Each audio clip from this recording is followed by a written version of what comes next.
Everyone, it's your girl Maddie here, aka Beaver Moth, and today I have the pleasure of being joined by Etienne of Tribunal, who is putting out their new record in Penitence and Ruin, coming off April 18th, 2025, off of 20 Buck Spin.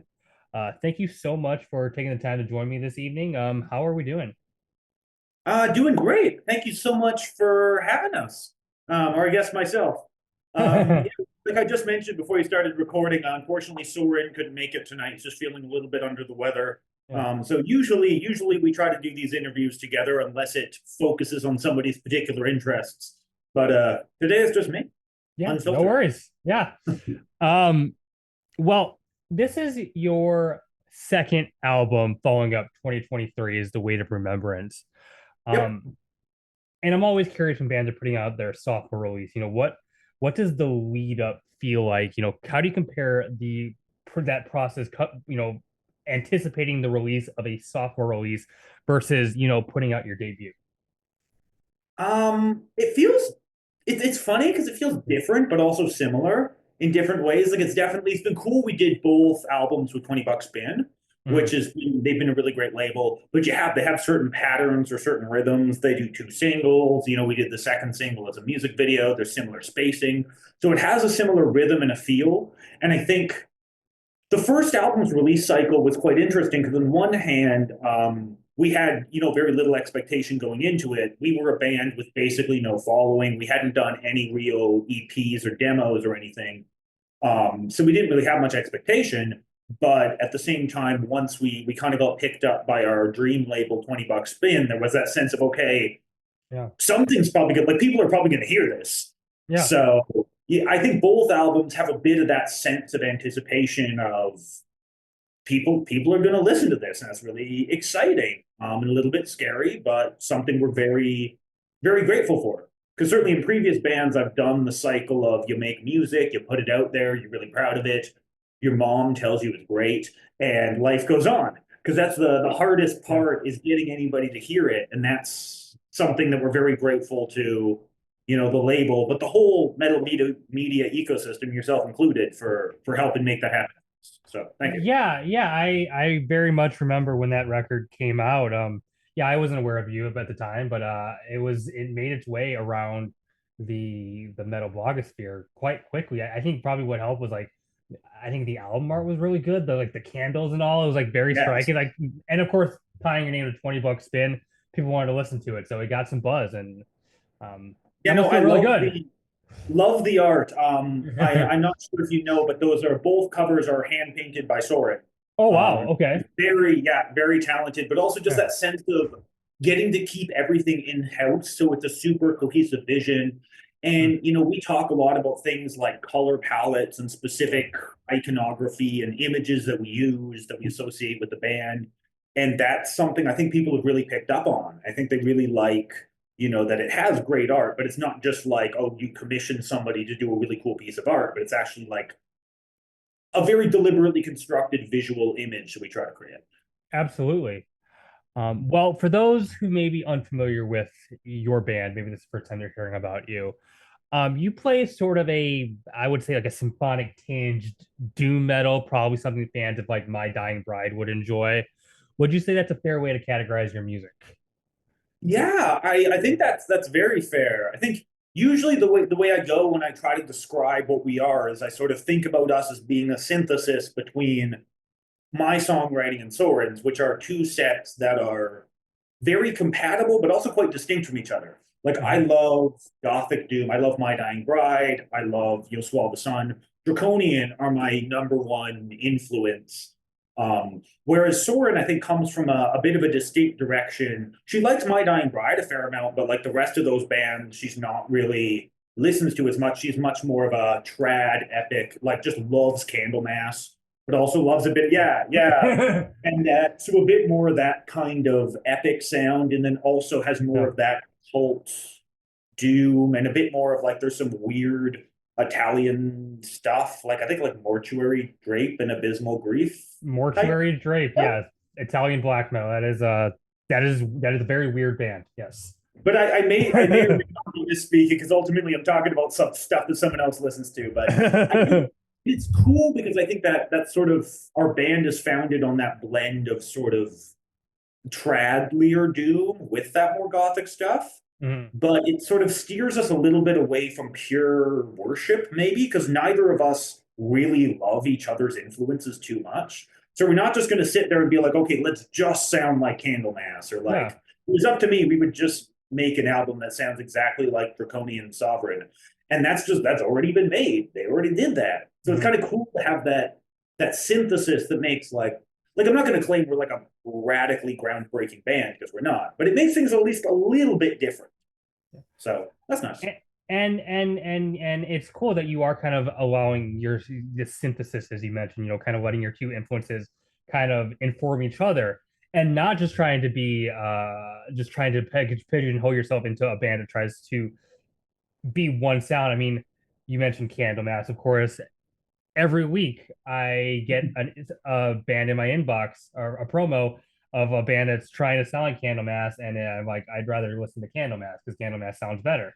Um, so hearing you doing something kind of resembling of something that's been out before, but also very different. There's not a ton of newer bands playing a more gothic tinge doom. There's a lot of death doom. There's a lot of other Yeah. types of dooms, but so it's refreshing to fill what I see as like a gap. There's not there's kind of space for a band like you. There's not a ton of competition.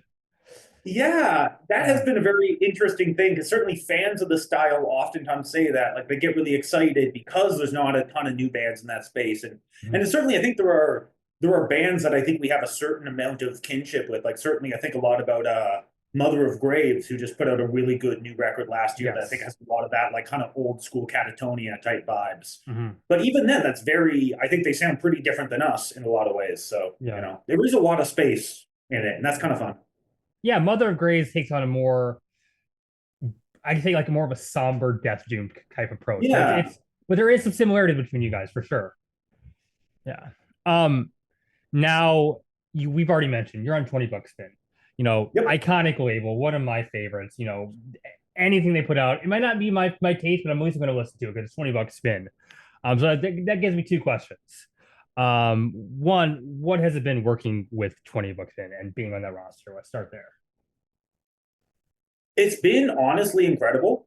They were a dream label. We sent out our debut record to pretty much everybody we could find contact information for. Mhm. And we honestly didn't hear very much back from anybody, but we just got a real short message from Dave a few weeks later. And I remember Soren and I just calling each other, just freaking out. Like, such a dream label. And frankly, a label that I didn't think would necessarily go for us. I don't think they've put out anything that really sounds much like us before. Like they have Chemist Mm, and Paul Bearer and some of that yeah, like stuff that's maybe a little bit more stuff that has that synthesis.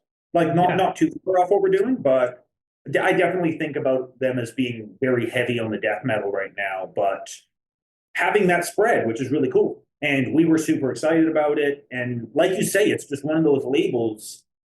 Frankly, in some ways, I think they might be the only label right now who are in that space where they will so much move the needle for you if they pick you up, but they're also willing to sign a completely unknown band with no yeah, following, no traction, no real connections. Like it's not like we like we had friends in that in the scene. Like we like go to shows and stuff, but like we're not really a well networked band at all. sure. But the kind of label who's just like, oh, this complete nobody sent us an album, but I think it's really good, so I'm going to put it out. And that's really Yeah. cool. And I don't know how many labels do that anymore. No, and you're right. I do kind of associate 20 bucks spin with death metal. Think bands like Tomb Mold and Witch Yeah. Vomit. Um, Maybe a little black metal. I mean, Holder is on your label, but not a ton Yep. of stuff like you. So yeah, it's like not only did they take a band that like wasn't had much track, they decided we want a band that's like not like anything else on a roster. That has to feel really good. Yeah. So that Uh, was really cool. We were really excited about it. yeah. Yeah. Um, I guess my second question you already answered, but like I was just curious, like how the connection happened. It just sounds like you kind of did some cold calling, and they They flipped they the have page. a demo submission email on their website Yeah. with instructions. And we sent a copy of the album. We had the album done, the art was done. I think there was a little bit like they helped us with the lettering on the first album, but it was essentially a finished package, Mhm. which I think is nice for record labels because they kind of underground labels like this kind of have the balance where they don't want to be controlling or tell you how to make your art, but they also, have a particular type of art they want to be releasing and don't want to be putting just anything out. So if you're Yeah. just like, here, it's done, you like it or you don't, they can kind of make that decision if they want to release it or not without Mm. having to necessarily feel like they're interfering with your process in any way. Yeah, no. I've heard that about like band like labels like $20 spin. I've also heard about Yeah. prosthetic where it's like they're very professional. They're gonna get it you the marketing, but they're also just like not gonna try to tell you what to do. It is they are totally about the artist, which is fantastic. And they've been great on the second album. Like particularly, I was a little because I think the first album had a bit of a more cavernous, heavy production, and this Mm, one's a little bit cleaner, a little bit slicker. We worked with Jesse Gander from Rain City here, yeah. and I really love the production, but I think it did take us. We were always a bit of an odd fit for $20 spin, and I think it took us a little bit of a step, like not wildly so. Like I don't think we sound like wildly different than like Chemist's Hunted or something, but No. no interference from the label at all. They were really happy about the record and happy to let us do our thing, and they would make suggestions if we asked them for feedback on stuff. But beyond that, they were really, yeah, no interference, great resources. So yeah, really happy with it. Yeah, well let's switch gears a little bit. You're gonna be at Northwest Terror Fest next month. Indeed, God willing. Yeah, huge. I it's a stacked lineup. I just kind of wrote down a few of the names on that lineup you'll be sharing a stage with. Witch Vomit, Panopticon, Yeah. Gorgut, Agalok, Spectral Wound, Sonia, just to name a few. I mean, how stoked are you to be sharing a stage with these amazing bands? Yeah, it's really cool, and it's a really cool lineup. There's a mix of those, like there's legends. There's also bands like Dreadnought and Dark Meditation and Liminal Shroud, who are our, some of our more friends or bands we played with before. Mm. Really stoked on it. It's also a festival as somebody from Vancouver that I've traveled down a couple times in the past, often with a group of friends from here, and just attended. And so of all the shows we've played or the festivals, it really feels like the most distinct graduation from being a fan to being an artist. Like I had a pre-sale ticket to this year's fest just because I have a group of friends who go, Oh and wow. I sold it to somebody because we got booked. Hmm. So that's a really fun feeling to go that way. So super grateful, super excited, and yeah, would really hope to be able to play more fests abroad like that in the future. But it's something we're really really looking forward to. Have you done many fests before this? We've done a couple. We've done some locally. We did Covenant in Vancouver, which is a bit of Okay. a underground black metal, the like super cult fest, but open-minded and open-minded enough to have us. I think it was a 2-day festival, and we were the only band I saw that had clean vocals or identifiable choruses. But it was fun. And then we did Prepare the Ground out in Toronto, the first one, which was really really cool. Because that was when we were invited to play it, we had no idea. Like it was the first it was the first one, hadn't been announced yet.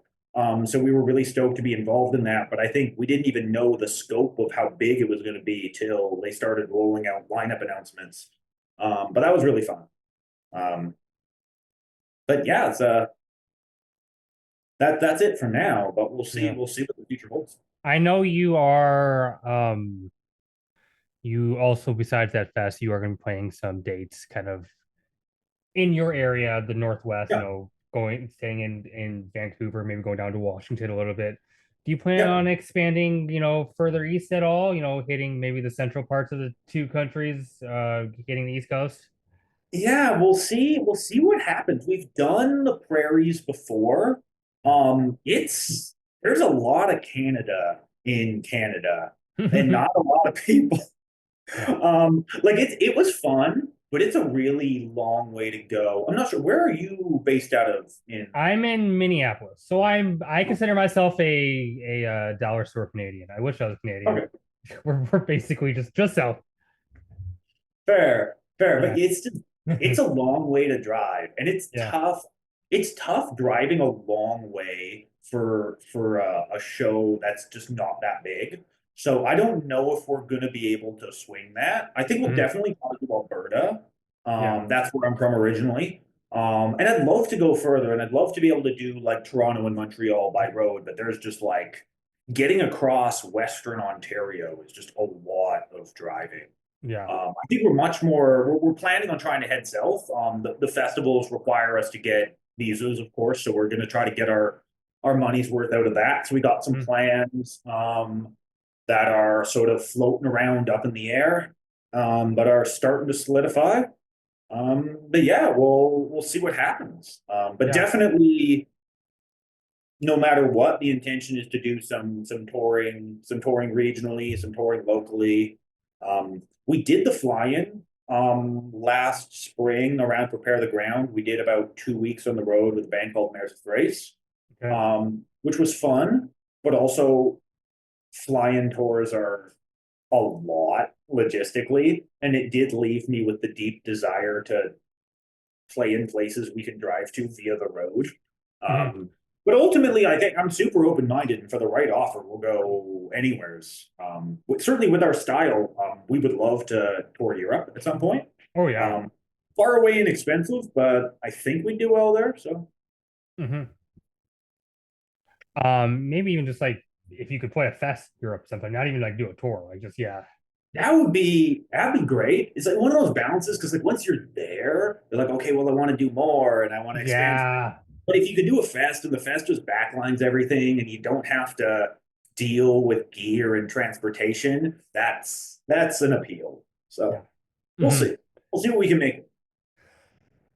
Well, one thing I really enjoy about your sound, I think that makes kind of your band kind of unique, is the trade-off between Soren singing and your growls. And I'm curious, when you're writing, how do you kind of figure out that right balance between the two vocal styles? Like, how do you decide, okay, this is a singing section, no, this is a growling bit. How does that come about? Um, I mean, we kind of do kind of about 50-50 in the writing, but Mm. the vocals come about. I don't know. It's something that's oftentimes quite fluid, and we'll oftentimes try things in different ways. Certainly for myself, I'll oftentimes have a process where I'll tend to write for clean vocals, and then I'll say, oh, this isn't really working, or the melody's not really hitting. Let's try it on harshes. That often tends to be the direction we take musically, Mm-hmm. is starting with more clean vocals and then switching them to harshes. Have you had a chance to listen to the new record yet? I Um, have listened to about half of it. I plan on finishing it. Yeah, yeah. Yeah. So you'll hear like for example the second last song on the Yeah. Thorn Choke Flowers Grow is this really heavy kind of honestly the most like pure death doom track we've done. But when I originally wrote it, it was very clean vocal heavy. And frankly, I was feeling like this isn't really working, this isn't really clicking. Yeah. What can we do? And it sort of really picked up its current form when I said, okay, what if we just do all harsh vocals and that's one of the advantages of being vocalist instrumentalists is that opens up opportunities where I'm not just like going, okay, Soren, go away and drink water backstage or something, but we can do way more cello and bring in interesting cello melodies if Soren isn't singing. So you Yeah. kind of have those opportunities that you can take advantage of that way. So that's kind of what the process looked like. We'll experiment with different things. We'll be like, oh, this verse isn't working. Try your Mm. vocals. Oftentimes, right up to the last minute. Like we tend to do a fair amount of arrangement, like kind of on the mic while we're tracking songs. Sure. Like the lead single Incarnadine, the second half of the chorus was originally just full harsh vocals, no cleans, and it was pretty last minute. I said, "Oh, what if we tried bringing the clean vocals back to sing the ending hook to tie it together?" And I really like it. It's now one of the things I listen to, and I'm like, "How did we ever not have that in the song?" Yeah. But that was one of the last vocal parts I think we recorded on the album. Wow. Yeah. I think I've listened to that track a few times because that was your video. I think I know exactly what you're talking about. Yeah. So yeah, I could not imagine the track without that. So Well, um thank you. yeah, I'm always curious about the production aspect, especially when I talk to metal bands like yours who incorporate instruments outside, your typical guitar, bass, and Mhm. drums lineup. How are you able to like successfully mix in the cellos and the keys, kind of have that ring out and not be drowned out by the heavy distorted guitars and kind of Oh, vice versa, like it's not an easy thing to do. it's quite difficult and Yeah. something I think it's something our producer said that always stuck with me was like half of production is in arranging Hmm. because it's so much of it is ultimately about songwriting because you can't put like 10 instruments in the same sonic frequencies and say tell your producer okay make this all cut make this all Mm. come you have to what I always talk about when arranging and recording and doing production. I'd be like, you have to make sacrifices. At any given moment in the song, you could really only have a limited number of things cut through. And especially with cello and electric guitar, those are instruments that do have a nasty habit of sitting in the same set of frequencies quite Yeah. heavily. So we'll try to think about, maybe like having the cello go really high for a lot of our live performances and some of the performances on the record. We have Soren just uses an electric cello that has no body, like it's a full cutaway. So that allows her to go much higher than you can with a standard like full body cello that you pretty rapidly have to do really weird hand Yeah. bends to play. So a lot of our cello parts are unusually high for cello parts. And then other times we'll be like, okay, maybe we'll pull out some of the rhythm guitars and make space for that lower. Because I love the cello's lower frequencies. That's really what it's built to do. And so every time we have that opportunity, like, okay, can we pull back the electric guitars and maybe have something that's higher or just have some space here? Because you really do have to think about how to make space and again with the keyboards, those are really cool instrument that can create so many cool textures. But we oftentimes also would just fill up a lot of space with it. And in the production process, we oftentimes ended up pulling back a lot of layers and saying like, this part's not popping. How do we make that happen? Like pulling out some keys or pulling out parts of keys, for example. It can be tempting to be like, okay, I got two hands and each one's got five fingers, and let's make a lot of notes here. But Yeah. that's going to fill a lot of space. And sometimes if you're not playing a solo piano, you're playing in a band. Sometimes you just need one note or two notes. Hmm. So ultimately, I think the core of it is really thinking about space in the music and balancing stuff and realizing that you have to make space for anything. And it's not about, your producer would always say, don't ask me to turn this up. Ask me what you want to turn down to create space for that. Wow. And That's that's really how you got to think about it. Yeah. I've heard a lot of records that, kind of describe themselves as being symphonic, whether it be like symphonic black metal or just symphonic anything. And they fall into the trap of too much symphonic to where it just kind of sounds like this syrupy mess and it like kind of loses the effect because it's like not it's too much. Yeah. It becomes just a mess. It becomes almost corny and you but like when you're able to be subtle and like tasteful with it and very selective, it can be fantastic. Yeah, like Yeah. we love it. But I'm not really even sure I think of ourselves necessarily as being a symphonic band. Like I know our PR company loves to call us orchestral doom, but Yeah. that's not a phrase I think we've ever necessarily used, but there's certainly Sure. elements that we use and we love to use. But I get what you mean when you talk about bands have different sounds and they have different priorities. And I think for us, one of our core priorities has always been wanting to have heavy guitars and heavy riffs. And we want the other elements to be there, but you do have to prioritize. And usually the answer for us is we want to prioritize that heavy electric guitar sound Yeah. as the core of what we're doing. Yeah. Um Now you mentioned the cello being played by Soren.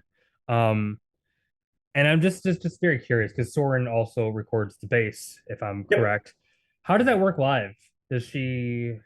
Yep, Play. she just does both. It's Okay. a pretty complicated setup. She's got a freestanding electric cello, so it just like kind of hangs out on stage. It's got a Yeah. little slightly janky hook on it that she leaves her bow on. Sure. And kind of when it's time to play cello, she's got a solid strap locks, just kind of swings Okay. her bass around behind her and plays cello. Um, and then we use a mixture of sometimes we'll have our keyboardist play some lower notes to fill space. Sure. I actually have a weird bass pedal that I have as well. That's like a polyphonic octave pedal that can Okay. essentially take the raw signal of the chord that I'm playing, isolate the lowest note, drop it an octave, and then send it out to a separate output. And the upshot of that is it sounds like there's a bass player who's following the chords I'm playing. Yeah. So that's another trick we use sometimes to cover bass parts. And then other times she just doesn't play cello live, and we'll have our keyboardist cover it with a cello or a stringsy sound. Um, but it's something we put a lot of work into to make the songs come across properly live. Like they don't need to Hmm. sound like they do on record, but I do Yeah. love capturing the broad sound that we have and doing all that without using backing tracks, which is Yeah. fun. Yeah. So you are like you do not use backing tracks. No, like we have a little bit of like there's some like sample triggers in that, like our Yeah. keyboardist will be like, there's gonna be rain sounds or storm sounds, and like we don't actually have like a rainstorm on stage with us. But yeah, Yeah. no backing tracks, no pre-recorded elements beyond like the obvious samples, which I think is quite unusual for Yeah. the style, but something I take a good deal of pride in. So Right. Yeah. No, that's incredible. Um. Well, let's talk about the video. You said you're lead signal in Carnadine. yeah. It's really cool. I mean, there's parts I think it's in the ocean, but there's also like kind of this stone backdrop. Where was this all shot at?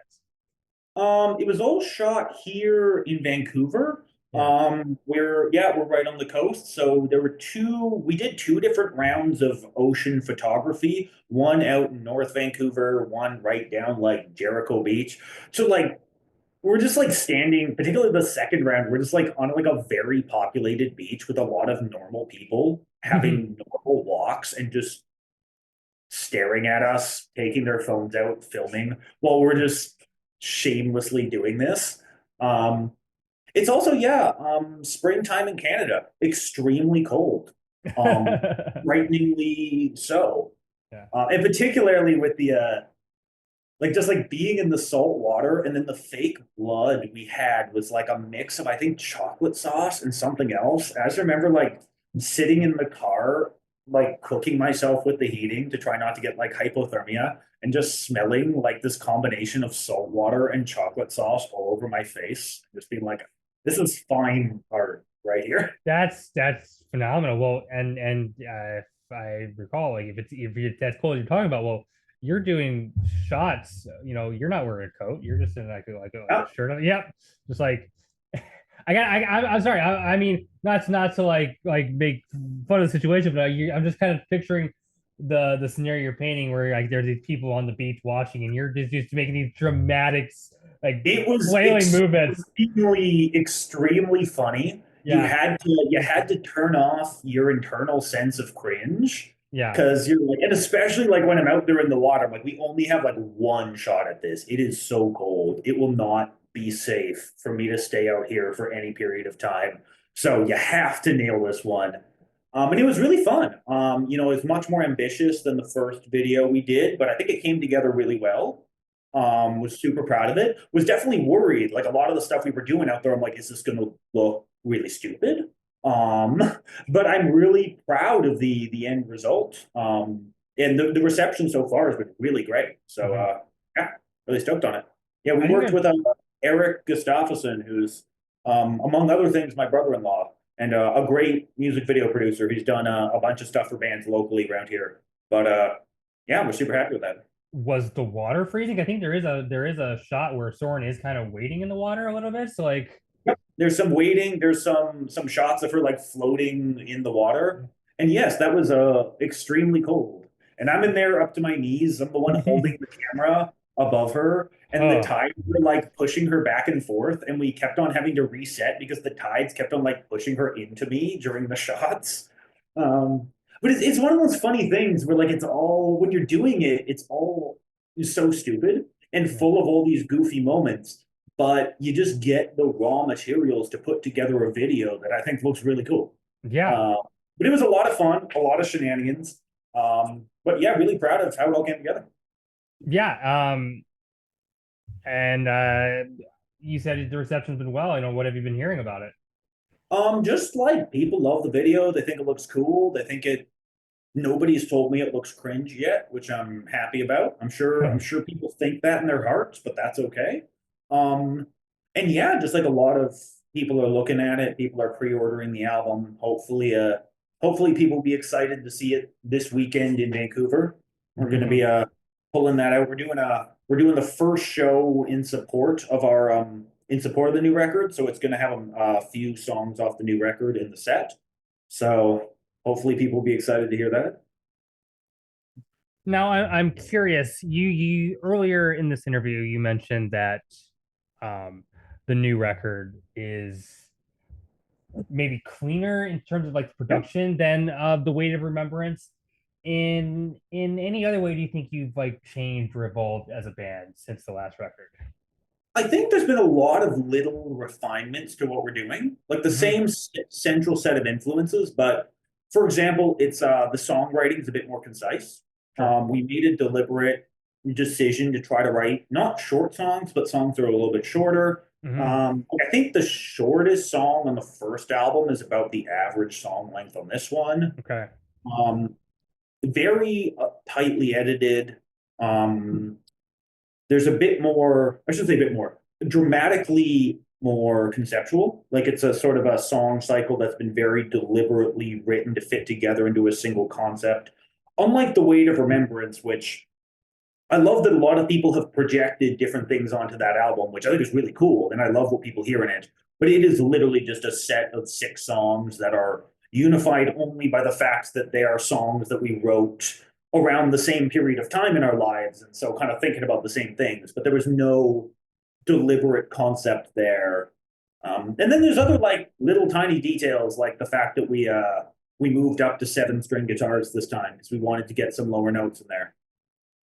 And then, of course, just more significantly, being a 5 piece band, that's something we kind of evolved into. Whereas the first album was recorded essentially as a 2 piece with a session drummer who, at the time, we had just met, but has since just become our full time drummer, Julia, and is also on this album, but Yeah. in a different context. Hmm.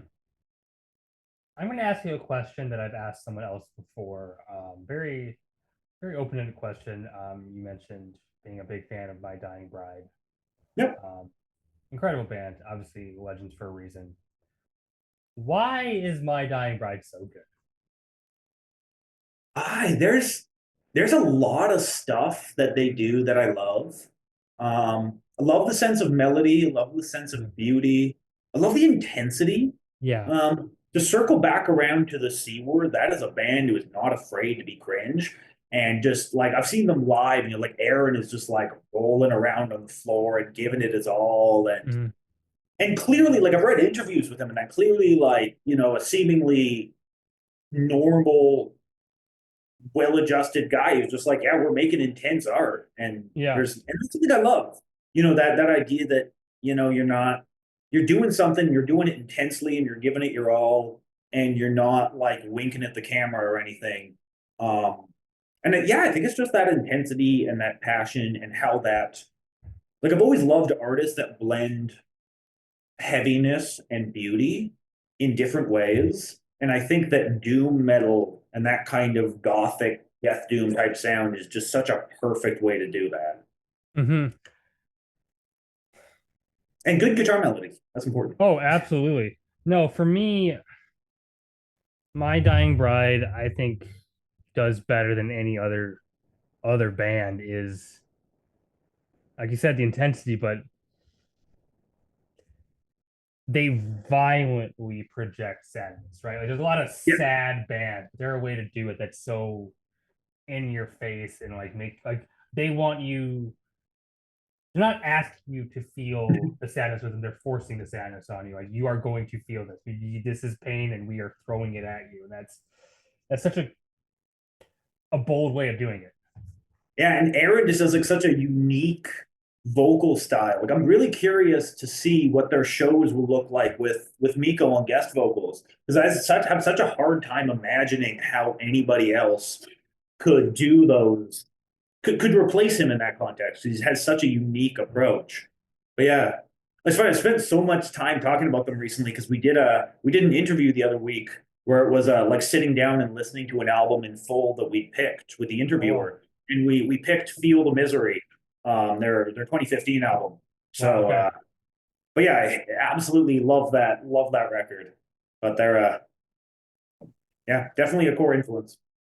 And you talking about Soren really liking Candlemass. I wish she was here so I could hear what her favorite Candlemass record is. Do you have any Is idea? Nightfall is Nightfall? definitely she's a That is Messiah fan. Yeah, okay. That is the correct answer. Um, I I mean I own Epicus Numicus Metallicus. It's right there. And a lot of yeah, people say like that's the record. Again, it's their debut, but Nightfall is so much better. I just like I get why Epicus Dimicus Metallicus is so iconic. I think it's just because of it's like being the first quote unquote yeah, epic doom metal record, but they just perfected everything on Nightfall. I mean, tracks like Samaritan are just the chorus in that is it's just haunting. It's perfect. I don't know. I love that record to death. oh, that's awesome. But I get what you mean. I almost feel that way a little bit about Yeah. Turn Loose the Swan sometimes. Like it's such a Mm. classic, and I love it. But sometimes I think it's so much of a classic because nobody had done something like that before. But I do think in some ways they improved on that formula with, whether it's The Angel in the Dark River or even stuff like, Songs of Darkness, Words of Light. But there's always that question, like kind of how much weight do you want to put on the first record to do something versus Mm. the later albums that refine it. I think about Black Sabbath in the same way, right? Like everyone loves, the self-titled and Paranoid were the first two. Um, Master Reality is better than both, in my opinion. Uh, but there's a lot of examples like that where bands their first record just it's such a big deal because it is so new, and I can Yeah. understand that. Yeah. And certainly for somebody like Black Sabbath, you really have that sense of when people were listening to that for the first time, they'd never heard anything Mhm. like that. So Yeah. that's something you can't replace. And I'm sure we're all sitting here like whatever 50, 60 years later making derivative metal records that are like, oh, this is a little different than what I've heard before, maybe. But certainly that it's hard to imagine kind of recapturing that sense of newness. But that's cool. No, I mean I was I had it was not even an idea yet when in 1970 I have no idea what it would have been like to be like in my early 20s in 1970 and hear Black Sabbath for the first time. That would have been I don't know what the experience would be. I just know it would be an experience. Yeah. Yeah. Well, I had nothing what kind of left to ask you that I had written down, but before I let you go, I do of course want to give the floor to you to kind of plug where people can find your music, the merch, all of that, anything else, any burning last things, any, I don't know, any local burrito places you want to plug, go for it. It's all yours. Yeah. Yeah. Um, I don't know. We really got nothing. Like you find our music, the usual places. Um, you find our merch, the usual places if you want it. Um, yeah, I hope people if you're curious about the sound and the style at all, I hope you listen to the new record. I hope you enjoy it. Yeah. Um, and that's super, yeah, very, very grateful to have the opportunity to speak to you. Yeah. It was nice. Thank you. Yeah. Yeah. Thank you for taking the time to join me. For everyone watching at home, of course, like be on the lookout for the new Tribunal record coming up a $20 spin on April 18th. As always, thank you to my patron to keep the show running. If you're watching, keep it metal. My name is Maddie, aka Beavermosh. Bye.